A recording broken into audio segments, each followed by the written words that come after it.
Olá pessoal, tudo na paz? Felizes em tempos de crise, parte 2. Estamos falando dos 8 primeiros versículos de Apocalipse, aonde o apóstolo João disse que feliz é aquele que ouve, que lê e que guarda as palavras da profecia contidas nesse livro, porque tempos difíceis viriam.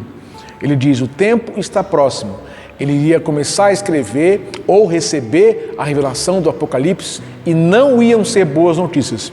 Só viriam problemas, situações terríveis, crises tremendas no mundo. E o apóstolo João, então, escreve nesse capítulo 1 algumas bases, nos dá algumas bases para vivermos em tempo de crise. E nós falamos no vídeo anterior que essas bases são, primeiro, Deus avisou, Deus avisou às igrejas da Ásia das coisas que iam acontecer, que Ele nos ama, é a segunda base, que apesar da crise, Deus nos ama e está conosco como nossos amigos, Ele morreu por nós para se tornar nosso amigo. E em terceiro, que Ele nos libertou do pecado, isto é, Deus nos tirou da posição de escravidão e nos deu a liberdade de decidir por nós mesmos, de decidir por nossas próprias vontades e desejos. Então, nós podemos decidir, baseado nessa libertação, nessa liberdade, se a crise vai nos dominar ou vai nos sucumbir. E agora é a segunda parte do vídeo, onde João apresenta mais 3 bases que nos dará condições de sermos felizes em tempos de crise. E a quarta base, a quarta base é que Deus nos deu um novo propósito. Então, Ele nos avisou, Ele nos ama, Ele nos libertou e agora nos deu um novo propósito. Tá certo? No texto de Apocalipse 1, João diz assim, no versículo 5, Ele nos ama e nos libertou dos nossos pecados por meio do seu sangue e nos constituiu reino e sacerdote. Isso está, nessas 2 palavras está o novo propósito. Reino e sacerdote são palavras que sempre ou geralmente aparecem próximas, andando juntas, caminhando juntas na Bíblia Sagrada. Por quê? Porque elas relatam, elas expressam o propósito de quem é amado por Deus e liberto. Tá bom? Por quê? Reino, quando nós pensamos em reino, nós imaginamos valores. Então, ao sermos amados por Deus e libertos, novos valores passaram a conduzir, a dirigir a nossa vida, tá certo? E que esses valores nos tornaram novas criaturas, nos deram um novo estilo de vida. Por isso o pecado não nos domina mais. Por quê? Porque nós temos um novo padrão de comportamento. Então, reino são valores, reino são novos princípios, correto?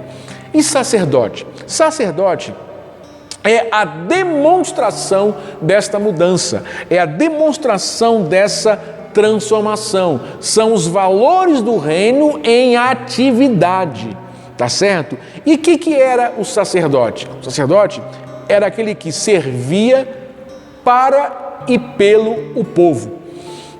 Ele oferecia o sacrifício no lugar do povo. Então, o sacerdote, ele foi constituído para servir. Olha que coisa linda. O Senhor nos amou, nos libertou, inseriu em nós novos valores, os valores do reino e nos transformou em servos. Nós somos servos. Até porque, queridos, se quem nos amou e nos libertou é servo, nós não poderíamos ser diferente disso. Ele disse, eu não vim para ser servido, mas para servir. E o que implica esse servir? Como servos, nós podemos ser felizes em tempos de crise. Por quê? O que implica isso? Porque quando servimos, o nosso foco está nele e no próximo. Se o nosso foco, no tempo da crise, estiver em servir a Deus e ao nosso próximo, a crise não nos derrotará. A crise não vai nos influenciar de maneira negativa e de maneira destrutiva. Amém? Servir a Deus implica também servir ao próximo. Paulo, uma vez disse assim, repetindo a palavra de Jesus: dar é melhor do que receber. E há algumas versões que diz assim, que há maior felicidade, o que estamos falando? Em ser felizes em tempos de crise. Então há maior felicidade em dar do que receber. E qual é a melhor ocasião para dar? Para doar, para se entregar em favor de alguém? Numa crise.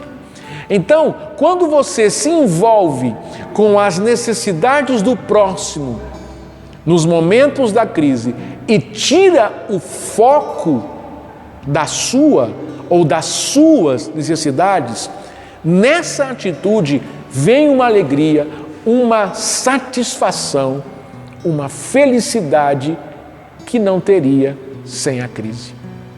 Porque dar, repito, é melhor do que receber. Então, quando eu foco no que o meu irmão precisa, o que eu preciso simplesmente diminui. E ainda temos uma grande vitória, uma grande bênção nisso. Quando eu estendo a minha mão para o próximo em tempos de crise, o Deus Todo-Poderoso, que me conhece e conhece as minhas carências e necessidades, estenderá a sua poderosa mão para mim.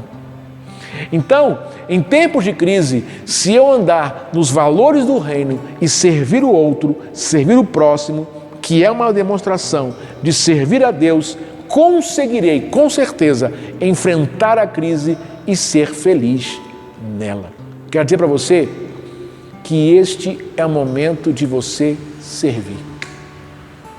Este é o momento de você se entregar, de você chorar com quem chora. Por quê? Eu vou lhe dizer por quê. Porque o mesmo nível de alegrar com o que se alegra é o chorar com quem chora. E chorar com quem chora é a prova cabal de que estamos conectados com Deus. Porque Deus chora com quem chora. Deus abraça aqueles que estão sofrendo.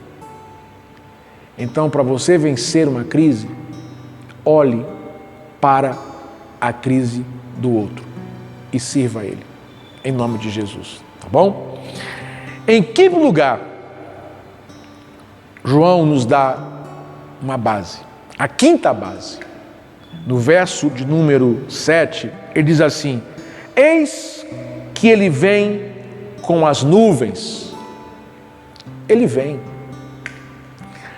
A quinta base que vai nos fazer felizes em tempos de crise é saber, é ter a certeza de que Ele virá, de que Ele vem.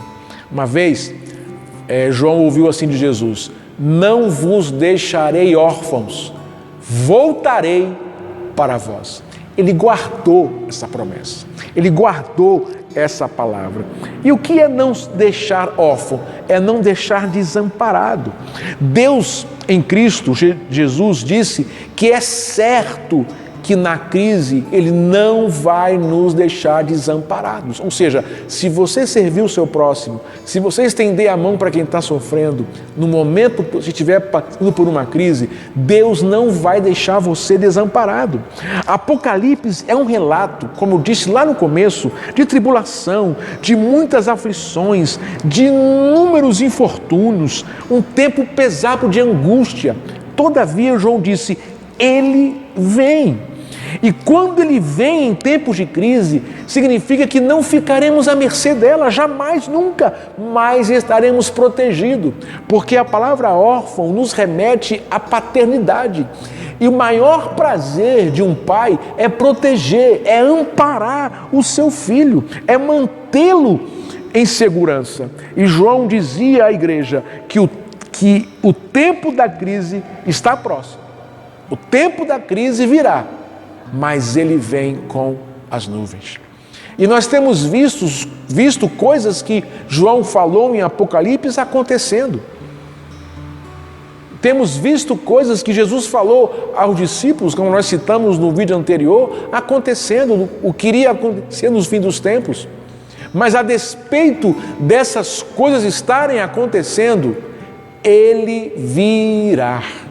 Amém? Então, em tempos de crise, olhe para cima, olhe para as nuvens, porque as nuvens será o transporte que vai trazer o nosso Messias. Quando olhamos para a nuvem, ou para as nuvens, nós estamos dizendo a que pátria pertencemos.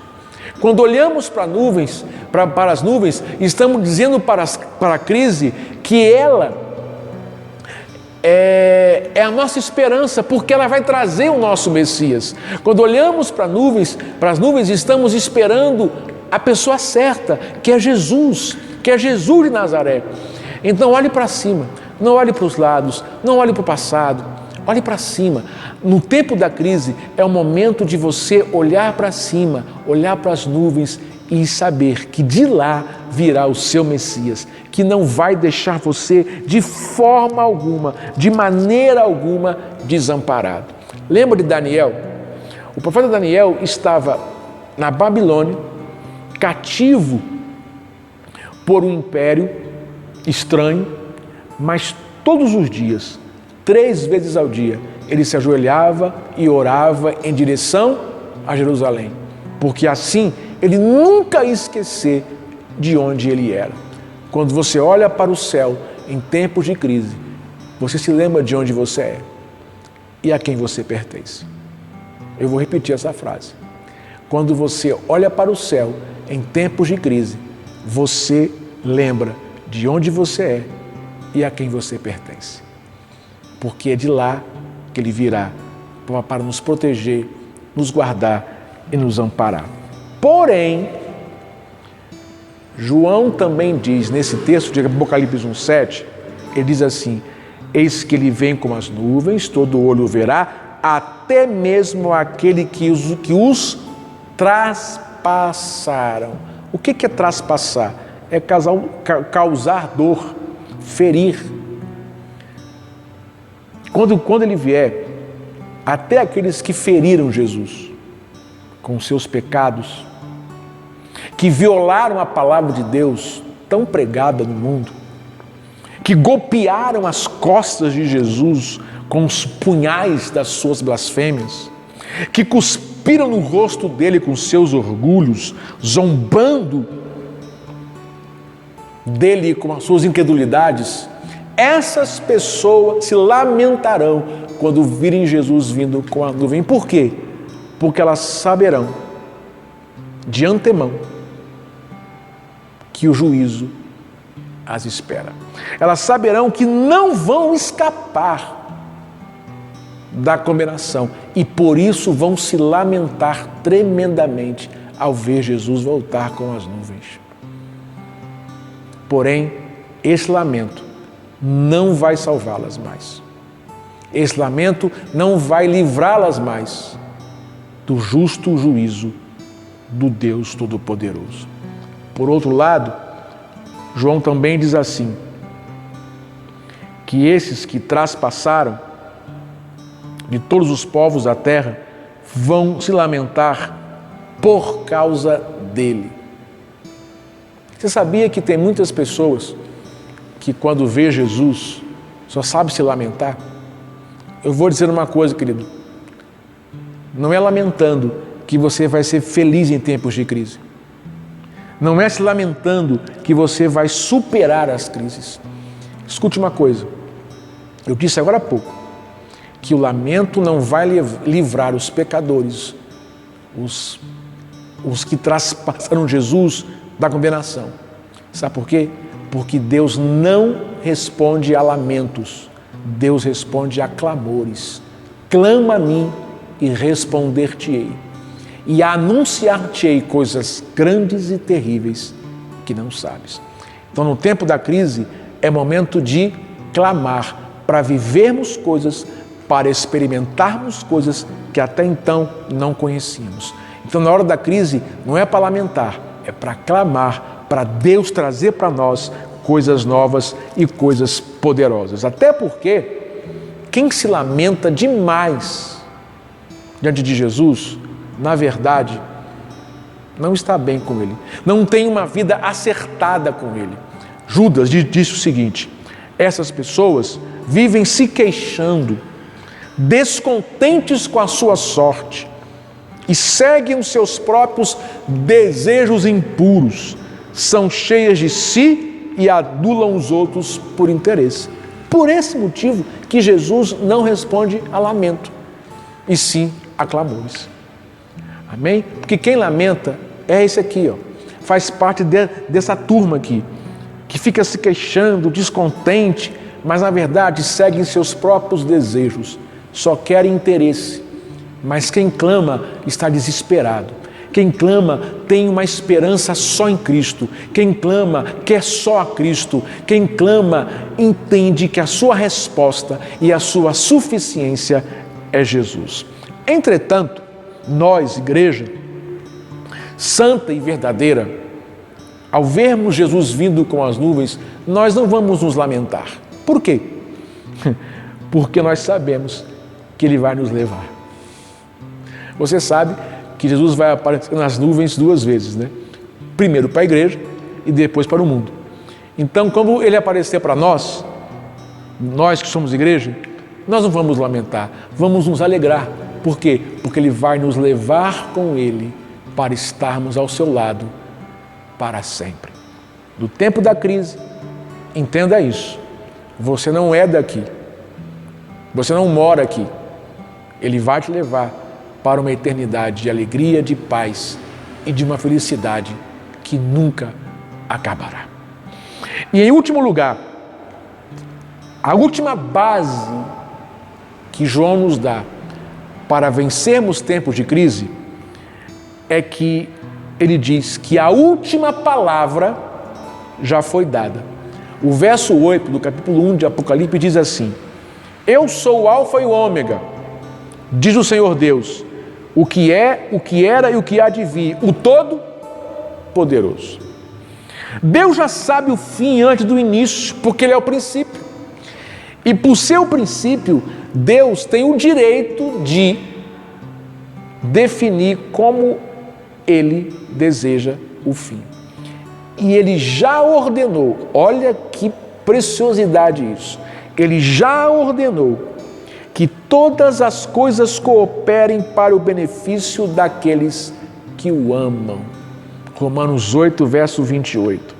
Então, se tudo vai cooperar para mim no final, ou se tudo vai cooperar para aqueles que o amam, o que eu tenho que fazer para ser feliz na crise? Amar a Deus. E quando eu amo a Deus, segundo a Bíblia, eu tenho que amar de todo o coração, de toda a alma. Deus não aceita amor incompleto. Então, se eu amar a Deus de todo o meu coração, não vai sobrar nada para a crise. Durante a crise, eu me entrego todo para Ele. Eu me entrego por completo para Ele. E essa atitude fará com que Deus reverta a crise a nosso favor, a meu favor. Amém? Então, Deus nos chamou para um propósito. Qual é? O nosso bem. E em Jeremias 29, de 11 a 13, diz que Deus é que sabe os planos que Ele tem a nosso respeito, porque são planos de paz e não de mal. Porém, para conhecer esses planos, eu preciso buscar o Senhor de todo o meu coração.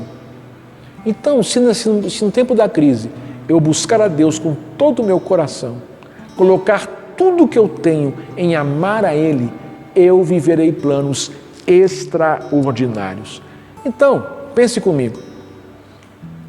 Pense comigo. Se durante a crise eu me entrego todo para Deus e no fim dela eu vou ser beneficiado, eu sou feliz em tempos de crise. Eu lembro do apóstolo Paulo, que disse assim, olha, eu sei passar necessidade e também sei ter fartura. Por quê? Porque eu aprendi a ficar contente quando eu tenho e quando eu não tenho, porque tudo posso naquele que me fortalece. Amar a Deus na crise, entregar-se totalmente a Deus na crise, me fará permanecer contente nela. É isso que Deus quer, que você fique e que você esteja. Porém, João também diz, por quê? Qual é a razão de Deus estar no fim? Porque nesse momento, ele sai de cena, João sai de cena e deixa o Espírito Santo tomar a sua caneta, nem a sua caneta, a sua pena e a sua tinta. E Deus toma João diz assim, e Deus diz assim, eu sou o Alfa e o Ômega, diz o Senhor Deus, o que é, o que era e o que há de vir, o Todo-Poderoso. Somente alguém todo-poderoso é capaz de ser no presente, de ser no passado e de ser no futuro. Ele é. Deus não existe. Ele é. Então, Ele é o dono do tempo, o Senhor das horas, o governante dos dias, o que determina os anos. Então, Ele tem nas mãos o controle de tudo, inclusive dos tempos de crise. E para aqueles que o amam, Ele faz os tempos de crise terminar gloriosamente.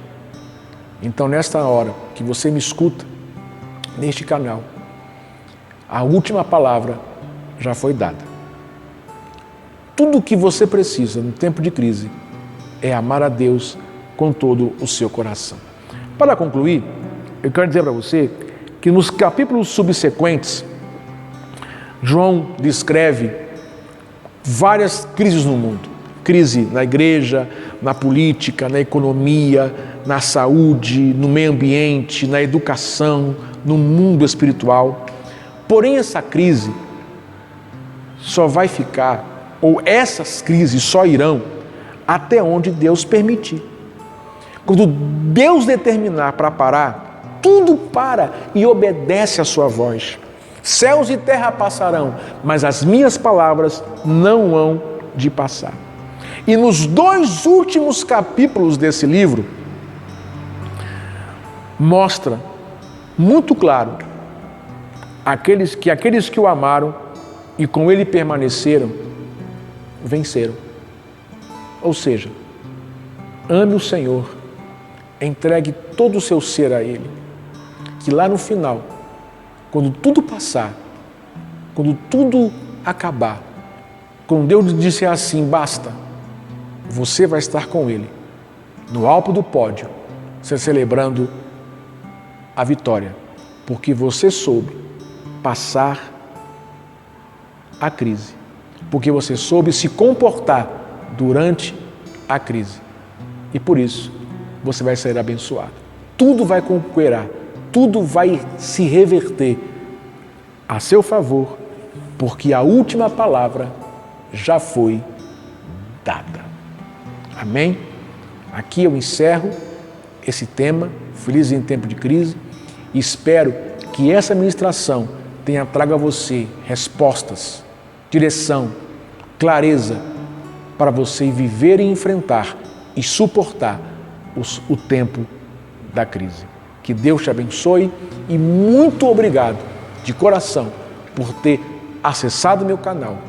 E espero que você fique comigo, porque toda semana eu estarei aqui trazendo da parte de Deus uma palavra para você, uma palavra consagrada. Deus te abençoe.